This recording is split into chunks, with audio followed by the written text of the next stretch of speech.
You're listening to The Jake Asman Show on the SportsMap Radio Network. Presented by Rocket Mortgage. Live from the O'Reilly Auto Parts Studios, here's Jake Asman.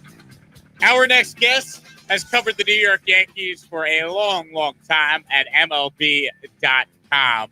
He's got a new book out called The Bronx Zoom, Inside the New York Yankees' Most Bizarre Season, which, of course, is based off of what was just a wild 2020 baseball season for everyone involved. And Brian's kind enough with his time this morning to join us on the show, talk all things Yankees in his new book. Brian, appreciate the time, man. Big fan of yours. I've followed your work for a long time, and thanks so much for coming on the show. Oh, I'm happy to. Thank you so much, Jake. I appreciate that. So before Gerrit Cole spoke yesterday, you were already, scheduled to come on. So I figured we'd talk about, the Yankees not hitting, and we talk about the fact that this team had, World Series aspirations and they're struggling. But that kind of takes a back seat for a moment here after Cole, who I know obviously wrote the foreword to your book. He spoke yesterday, and he didn't exactly deny using a banned substance to get a better grip on the ball, the Spider Tack or whatever they're calling it. What did you make of that whole experience? I'm sure you were on the Zoom yesterday when Cole made those comments. I was on the Zoom. It was uncomfortable. It was an uncomfortable Zoom to be on because you could tell Gerrit didn't want to outright say no, but he danced around it, did the best job he could as just far as trying to say something without exactly saying it. And look, this has been a commonplace thing in baseball going back generations. And I think that Gerrit alluded to that too. He said, this has been passed on from players to players. And I was there that night at Fenway Park when Michael Pineda got thrown out of a game for having pine tar slathered around his neck. And I remember talking to guys in the clubhouse, both clubhouses that night about it. And it was basically a situation where wink, wink. We know the pitchers are doing it. The hitters are okay with it because they don't want to get a fastball in their ear, but you can't be so obvious about it. And so that was generally the situation. But the game has changed a little bit in the last 5 or 6 years since that night, because I think that players have figured out a way. It's not just to control the ball on a cold night at Fenway Park now. Now it's a real advantage in terms of spin rate. We actually have the analytics and the data that back that up. And if a ball spins more, that means it's going to move more and it's going to be tougher to hit. So, look, I think that Gerrit did the best he could with an impossible situation there, because this is not something that's just 1, 2, or 3 players. This is a league-wide thing that's going on here. And you want to make Gerrit Cole the poster guy for that. Okay, but every team in the majors has guys who are doing that on their roster. And so I think that it's a situation where if the league wants to go ahead and mandate that you can no longer use product X or product Y, I think we're going to see that happen pretty soon. And maybe we'll see how that changes the game. Brian, do you think Major League Baseball has handled this situation wrong? Why is this happening now in the middle of the season? Of course, you have, baseball with other dead end ball is a big reason why offense is down. It just seems like baseball can't get out of its own way with a different scandal. It's seemingly every year that comes out about the sport.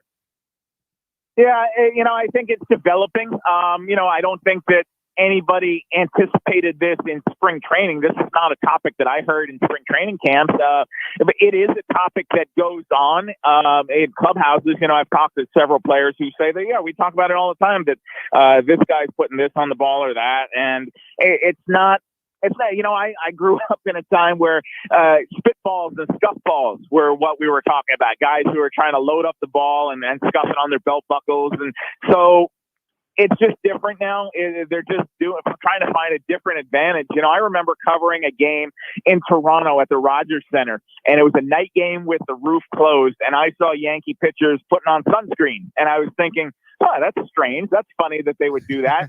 Now you come out to find that if you mix sunscreen with rosin, it gives you a little bit of more of a tack on the ball. Let your fingers maybe stick to the ball a millisecond longer, and that might increase your performance and might give you a better chance of getting a strikeout. And so I think this has been a long time coming, and now baseball is just trying to answer pitchers trying to find an advantage, especially because offense is so down this year. And that part of that is the dead end ball, but part of that also is that pitching is just tougher to hit now than I think it ever has been. I really do believe that. You've got guys coming out of every bullpen throwing 98, and now they've got these ridiculous spin on their sliders and curveballs, and they're 14 rising fastballs. And it just is a more challenging game now. So I think that their baseball is trying to correct that. Bryan Hoch, Yankees beat reporter for MLB.com, with us here.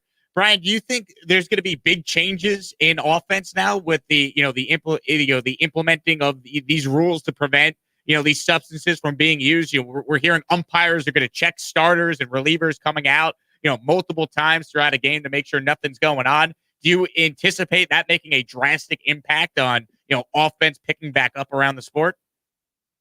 I don't know how drastic it's going to be. I guess we're going to find out. I don't think that we're going to suddenly see teams putting up 8, 9, 10 runs every single night. I think it's going to be more of a probably gradual change that maybe instead of getting a strikeout, we get, a base hit to right field. And I think that would be a good thing for the game. Right. I like seeing guys run around the bases. That's part of what we all fell in love with this sport. I think that the 3 true outcomes that we've been seeing, strikeout, home runs, walks, I don't think it makes for a great product. I like seeing guys hit doubles and triples and hit and run and steal bases. And, that's the way we played the game growing up. Right. And so, I think that the product of home runs, walks, and strikeouts, it's just inferior to the way the game was even 5 or 6 years ago. I don't mean to sound like Abe Simpson, shaking my fist in a cloud, but I think that anybody who's watched a major league game this year could tell that there's not as much action as we would like there to be. And so I don't want to see games go 12-8. But I wouldn't mind seeing some more 5-3 games, and let's get a little more action on the field. Spot on. Totally agree with you. As we're talking with Bryan Hoch, who covers the Yankees for MLB.com. He's got a new book out, The Bronx Zoom, Inside the New York Yankees' Most Bizarre Season. We'll get to the book in just a moment, Brian, but just finally with Gerrit Cole. He's pitching later tonight against the Twins. Fair or unfair, people are going to be judging Gerrit Cole going forward now based on, before substance use and now maybe post-substance use. Do you think there's added pressure tonight? Do you think Cole will maybe feel it a little more in a, random June start than, now that there's going to be a lot more attention, a lot more focus on how he pitches? I am curious to see how he handles Josh Donaldson in particular, because Donaldson called him out by name. You don't see that very often in the majors. Guys speak more obliquely, and they'll talk about an issue, but to actually put somebody's name on it, Gerrit called that low-hanging fruit. I do want to see how that showdown, that matchup goes, if that's uncomfortable at all. Honestly, it gives you more of a reason to watch a random June game where Gerrit Cole is pitching against the last-place Twins. I think it's a fun storyline to incorporate here. But Gerrit was so good through his first 8 starts of the year. And I don't need to tell you, you're down in Houston, right? So you've seen this guy when he's at his best.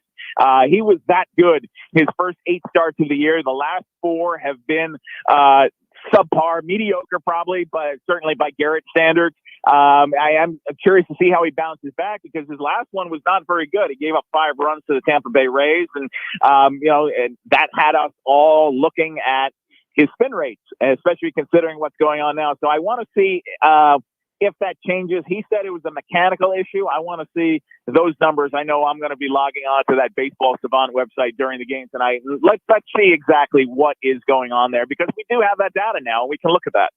Brian, Yankees are 32-29. They're sitting here in 3rd place on June 9th. I don't know how many Yankee fans thought that was going to be the case. You look at this team, Brian. Are they capable of being a lot better than this? Or are they too streaky to really go on a run? What have you made of what we've seen so far, 60 games into this year's Yankee team? Yeah, the good news is with the Yankees this year is that they are 61 games in.